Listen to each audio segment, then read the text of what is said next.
Hi, I'm John Storms, and today I solved a problem that I had.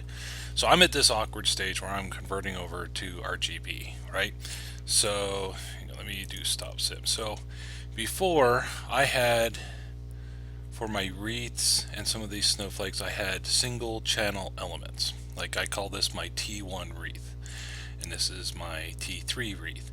And see, it's right there. It's wreath 1, T1, and it's on a single channel, right?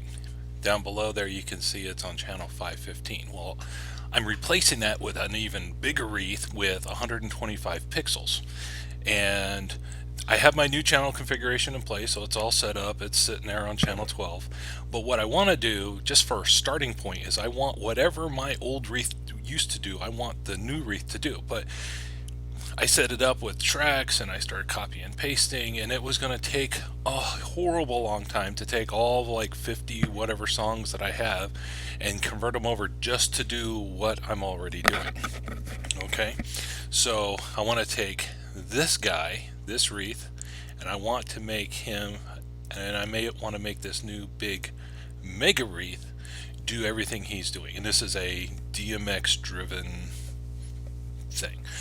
Okay, so I wrote a script that what it does is you tell it that you want, in this case, channel, everything that's on unit 5, channel 15, copy whatever sequencing information is there to every single channel of the big mega wreath. Okay, so it's going to copy it to all 375 channels, red, green, and blue.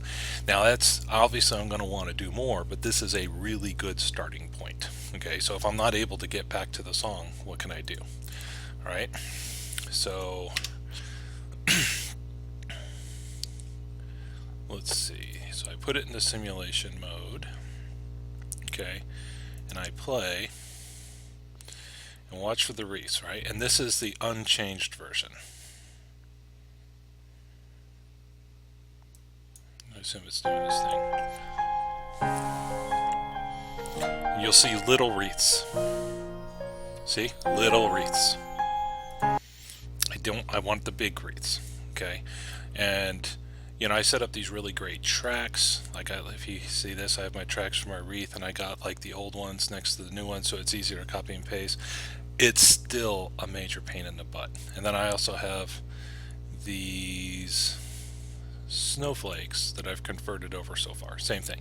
And I'm going to have to, and I'm planning on doing this for all the snowflakes, and there's like 57 snowflakes. So I need a better way. So I wrote a script. Okay. And what the script does is basically I say, here's my in file. This is where you're going to read the information from. Here's my out file. This is going to write it too. I want to make sure I don't overwrite my original because I don't totally trust the script yet. And then since the files are so big that I can't open them even in Notepad++, that I give myself a debug file so that I can see what it's doing for debugging. Now this little thing over here, this is what controls the whole thing. This first thing, it's comma separated, so this first thing is just a description, we don't use it. This is always Light-O-Rama, so in a future version I'll probably just remove this. This is the unit ID. This is which controller, and this is which channel. So these together define the channel that I'm going to use to replace. And then this is the universe. Anything that's universe 12, every channel under universe 12 is going to get the data that is under 515. And then I just repeat that for all the things that I'm doing. And then I don't change anything beyond that point. All right. Now I have this stored where I have all my sequences, right? So this is Light-O-Rama sequences, and it's called inherit.pl. It's a Perl script, and I have active state Perl downloaded and running. I have another video that shows how to do that. I hit enter. It captures it in the first pass, captures all the information, and then the second pass it replaces the universes, and it put it into this erase me file. Now if everything went well, that erase me file will open. And if I did something wrong and mangled it, it won't open. And Light-O-Rama will spew errors at me. Now this takes a while. It's a huge file. It's all XML, and I just made it a lot bigger. And this is with a solid state drive.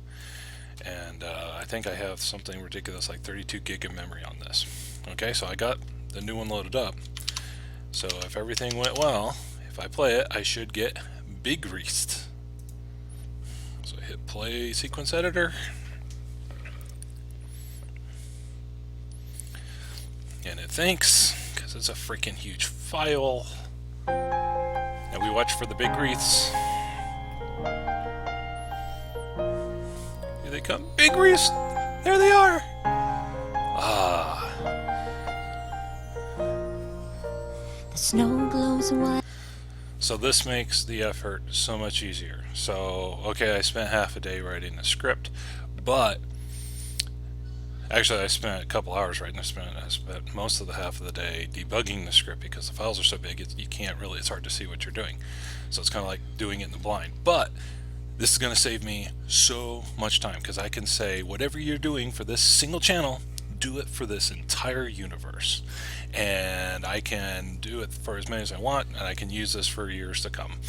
And I am trying to teach myself. See, I got Visual Studio all rigged up, and I am learning how to program C again. It's been a long time.